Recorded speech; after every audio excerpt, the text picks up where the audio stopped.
Carlos Alberto de Oliveira Andrade, conhecido como Dr. Caoa, é uma das figuras mais notórias do setor automotivo brasileiro. O percurso que levou esse médico cirurgião à condição de magnata automobilístico é fascinante, marcado por decisões corajosas e oportunidades inesperadas, mas que talvez não esteja nem perto do caminho para um final feliz. Mas para conseguir chegar nesse final e esse enredo, nós precisamos começar pelo começo. O início dessa trajetória se deu lá em 1979, quando uma concessionária quase falida, na verdade, não conseguiu entregar o modelo Ford Landau que Andrade havia comprado. Em vez de entrar com uma ação judicial, Andrade optou por adquirir a própria concessionária, movimento que poderia ser considerado audacioso ou até mesmo uma loucura, dada a conjuntura econômica brasileira da época, marcada pela hiperinflação. A estratégia do novo empresário, no entanto, revelou um grande golpe de mestre. Ao contrário das demais revendedoras que exigiam pagamentos à vista, a concessionária, sob a gestão de Andrade, aceitava diversas formas de pagamento, incluindo a permuta de um veículo novo por um antigo, ou até mesmo a cabeça de gados como pagamento. Esse modelo de negócio inovador atraiu a atenção da Ford, que resolveu designar Andrade como representante direto da marca aqui no Brasil. Assim, o médico começou a revender carros e caminhões em vários estados do país, e em poucos anos, a sua empresa, agora chamada de Grupo Caoa, tornou-se a maior revendedora do Brasil e em seguida da América Latina. Na década de 1990, trouxe um novo desafio: a abertura do mercado brasileiro para a importação de veículos, promovida pelo então presidente da época, Fernando Collor.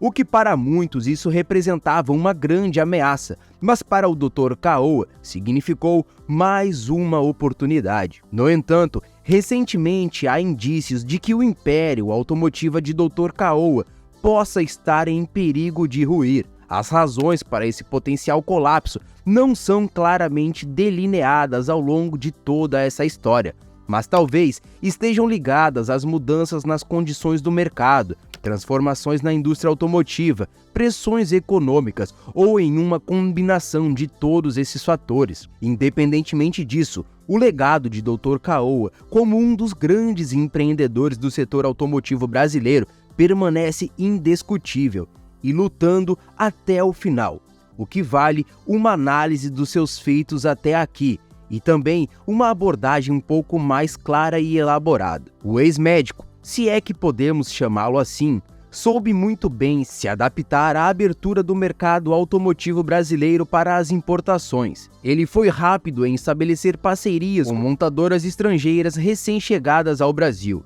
expandindo ainda mais a presença do Grupo Caoa no setor automotivo. Inicialmente, houve uma enorme colaboração com a Renault, uma relação que durou por anos. Quando essa parceria chegou ao fim, Dr. Caoa não perdeu tempo e logo iniciou outras associações, uma delas com a marca japonesa Subaru, famosa por seus veículos de luxo e esportivos.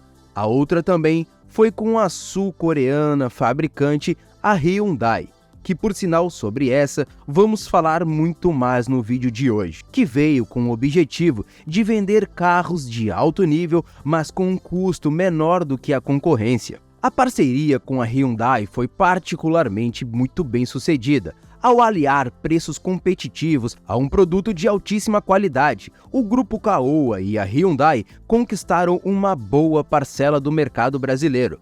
Além disso, ambas as empresas investiram significativamente na construção da imagem dos veículos da Hyundai no Brasil, o que se refletiu na percepção positiva que os consumidores passaram a ter desses carros. A estratégia de marketing foi outro ponto forte dessa colaboração.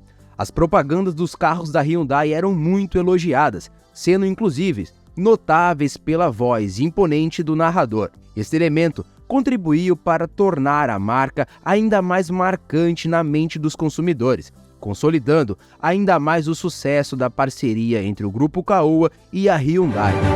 Hyundai iX35, eleito o melhor A carro. Hyundai e o Grupo Caoa prosperaram tremendamente em sua parceria. a marca coreana se estabeleceu como uma das grandes montadoras em solo brasileiro, um feito que seria impensável há 20 anos, e muito disso devido à visão estratégica de Carlos Alberto de Oliveira Andrade. O sucesso foi tal que resultou na inauguração de uma fábrica da Hyundai em Anápolis, Goiás, e também na produção do primeiro carro da marca sul-coreana aqui no Brasil, o HB20, criado especificamente para o mercado brasileiro, dando até mesmo origem ao nome do carro, que vem da combinação de Hyundai Brasil. No entanto, apesar desses sucessos, a parceria entre Dr. Caoa e Hyundai também teve seus percalços. No início da última década, o governo brasileiro implementou medidas que aumentaram os impostos sobre peças importadas, elevando os custos de produção dos carros da Hyundai. Isso resultou em um período de desafio para a empresa, que teve que vender seus veículos a preços mais altos e logo, consequentemente, enfrentou uma queda nas vendas. Afinal, isso era totalmente contrário ao que a empresa queria e tinha como uma grande estratégia. A situação levou a Hyundai e também o grupo Caoa a pedirem apoio ao governo federal. No entanto, essa negociação acabou recebendo uma grande repercussão negativa, pois Dr. Caoa foi investigado pela Polícia Federal por uma grande suspeita de comprar influência no governo a favor dos negócios do grupo Caoa. Ainda assim, em 2021, Dr. Caoa e o grupo foram inocentados dessas acusações. A relação entre o grupo Caoa e a Hyundai, no entanto, tem sido instável nos últimos anos. A montadora sul-coreana expressou o desejo de terminar a parceria, porém foi impedida por uma decisão internacional que permitiu ao grupo Caoa continuar produzindo os veículos da Hyundai até 2028, período que estava em contrato. Inclusive, será um período crucial que determinará o futuro dos dois grupos e o panorama do setor automotivo também aqui no Brasil. Talvez o maior empreendimento de Carlos Alberto de Oliveira Andrade foi, de fato, a aquisição de 51% das operações da montadora chinesa Chery aqui no Brasil, resultando na formação da empresa sino-brasileira Caoa Chery. Apesar da Chery não ter sido sucesso inicialmente no mercado brasileiro, a fusão com Caoa transformou essa situação. A estratégia da Caoa Chery foi oferecer aos consumidores brasileiros, mas por menos, produzindo veículos de alta qualidade a um preço extremamente competitivo. A linha de veículos que mais atraiu a atração foi a dos SUVs, que se tornou uma grande referência em termos de custo e benefício, mas que também complicou muito a imagem e as estratégias tomadas a partir daí, e o que você vai saber foi muito impactante. O sucesso da empresa parecia garantido desde o seu início, graças à visão de Dr. Caoa Chery e à expansão da fábrica em Anápolis. Essa expansão foi totalmente crucial, pois permitiu a Caoa Chery fabricar veículos aqui no Brasil. Uma mudança muito importante para combater a percepção negativa que os consumidores brasileiros tinham dos produtos made in China.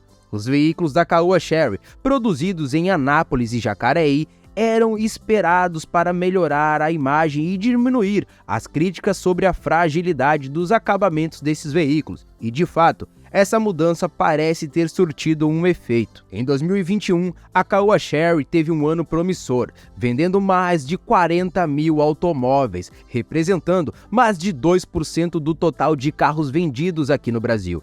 Isso indicou que a empresa tinha conseguido superar a imagem negativa associada aos carros chineses. No entanto, estamos agora em 2023 e, apesar do sucesso alcançado em 2021, parece que o panorama mudou para a empresa do Dr. Caoa. Mas o que aconteceu a seguir com a Caoa Chery? O que trouxe de um grande avanço para como estamos agora? Isso é o que você vai precisar ficar comigo analisando, porque eu tenho muitos fatos importantes. Começando, o falecimento do Dr. Carlos Alberto de Oliveira Andrade, conhecido como Dr. Caoa, que em 14 de agosto de 2021 deixou o mundo. Foi um grande golpe para a empresa. Durante a sua vida, ele levou a Caoa a se tornar o maior representante da Ford no Brasil e, eventualmente, uniu forças com a fabricante de automóveis chinesas, a Chery. Mas, após a sua morte, a empresa enfrentou uma série de desafios e contratempos. Uma delas, a estratégia da empresa de focar em SUVs como o Tiggo 8, apelidado pela própria empresa como a oitava maravilha do mundo. Teve certo sucesso, mas a Caoa Chery também tentou lançar modelos de sedãs que não foram bem recebidos pelo mercado brasileiro. Os sedãs Arizo 5 e Arizo 6, incluindo a versão Pro, não conseguiram competir com outros sedãs no mercado, como Toyota Corolla, Chevrolet Cruze e Honda Civic. Consequentemente, ambos os modelos foram retirados de produção nacional, não completando às vezes nem um ano no mercado. Essa decisão indicou uma falha na estratégia da empresa. O Arizo 5 foi retirado de produção devido ao sucesso do Arizo 6 e o Arizo 6 porque os SUVs estavam vendendo muito mais. Agora, o modelo Arizo 6 Pro está disponível apenas em sua versão importada da China. Além dos problemas com a linha de sedãs, a empresa também teve problemas com a produção de SUVs. O Tiggo 3X foi retirado do mercado com menos de um ano após o seu lançamento, um fracasso marcante que não foi minimizado pelo fato de que nem mesmo a sua versão importada está mais disponível no país. Apesar desses contratempos, a Caoa Chery ainda mantém alguns veículos fortes em seu portfólio, como agora o Tiggo 7, 7 Pro e a oitava maravilha do mundo, o Tiggo 8 e também a sua versão Pro. No entanto, está claro que a empresa cometeu alguns erros ao longo do caminho, como todas as outras. Manter-se atualizado com todos os lançamentos e atualizações da marca de carros se tornou uma tarefa complexa para o consumidor, até mais desafiadora do que acompanhar a atualização de fabricantes de celulares, computadores ou videogames. A empresa agora precisa rever a sua estratégia para corrigir o curso e retomar o caminho do sucesso, que, por sinal, fez a Caoa Chery tomar uma estratégia de inundar o mercado com quase idêntico, apenas mudando o nome e acarretando em uma burocracia adicional. Isso com certeza não parece ter agradado ao consumidor brasileiro.